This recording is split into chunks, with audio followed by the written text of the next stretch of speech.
Lalong umuugong ang planong pabagsakin ang administrasyon sa pamamagitan ng civilian-military junta. Mismong si Senator Ping Lacson na-recruit daw na sumali rito.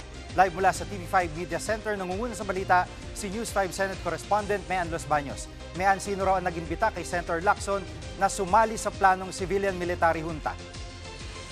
Jiggy, ayon nga kay Senate President Pro Tempore Ping Lacson, ang kumontak sa kanya ay ilang mga retiradong militar at pulis kaugnay nga dyan sa planong civilian-military junta. Pero dinedma daw yan ni Senator Lacson at hindi daw siya nag-respond dyan sa mga messages na isinend sa kanya. Nangyari yung pag-contact sa kanya, Jiggy, kwento ni Senator Lacson, bago yung malawakang rally ng Iglesia ni Cristo noong November 16 at 17 at pagkatapos nung unang serye ng mga pahayag na ipinalabas ni dating Congressman Zaldico. So ano ba yung plano sa civilian-military junta na yan?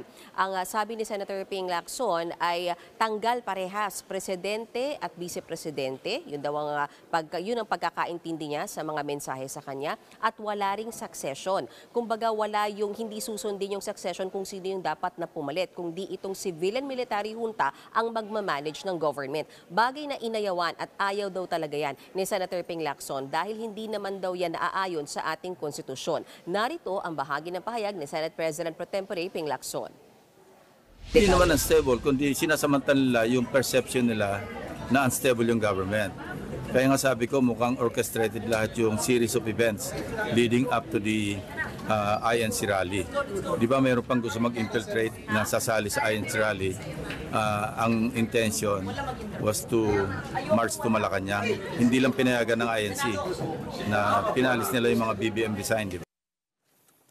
At may ano ang opinyon ng ibang mga senador sa lumulutang na civilian-military junta? Nagbabala mismo si Senate President Tito Soto, Jiggy, na walang magandang maidudulot yung sinasabing plano ng ilang grupo na civilian-military junta.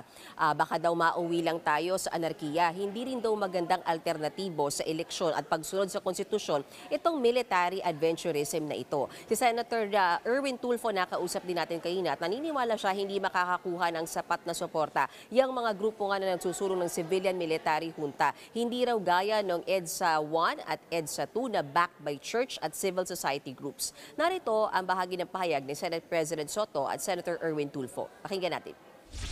It will be very difficult. Anything unconstitutional as far as running the government is concerned, we will turn into a banana republic. I don't think na magkakaroon ng traction yon because number one, hindi naman paig ang civil society. Number two, hindi rin paig ang simbahan yung mga pronouncement ng church kasi it's against the Constitution. At may anong reaksyon dito ng AFP? Nanindigan, Jiggy, ang AFP na mananatili silang profesional at disiplinado at hindi sila sasawsaw sa usapin ng politika. Naniniwala sila na anumang paglaban sa korupsyon ay dapat naaayon sa legal na proseso. So yan muna ang latest mula sa mga kaganapan sa Senado. Balik sa iyo, Jiggy. Yan ang ulat ni Mean Los Baños live mula sa TV5 Media Center. Mga kapatid, Jiggy Manikad po. Pagdating sa mahalagang balita sa loob at labas ng bansa, dapat una sa lahat, mag-follow at mag-subscribe na sa social media pages ng News 5.